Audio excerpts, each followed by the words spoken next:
শুনবেন, কেউ কোন দিকে নজর দেব না। আমি আপনি যদি যাকাত প্রদান করি, আমার আল্লাহ আমার আপনার সম্পদের হেফাজতের দায়িত্ব নিবে না। আর যদি আমি আপনার দান সদকা করি, আমার আল্লাহ আমার আপনার অসুস্থতা বিপদ আপদ ঋণগ্রস্ত থেকে হেফাজত করবে না। এই বাবাজি, আল্লাহ আমার আপনার জান্নাতের দরজা বুলন্দ করে দেবে না।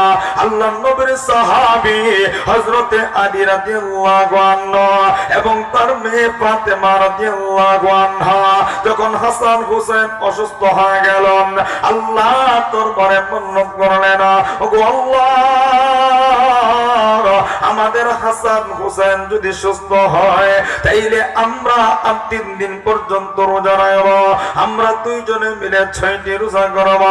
এইভাবে যখন আল্লাহর কাছে বলল, এ বন্ধু দেখা গেল কিছুদিনের ভিতরে হাসান হোসেন সুস্থতায় ফিরে এলেন।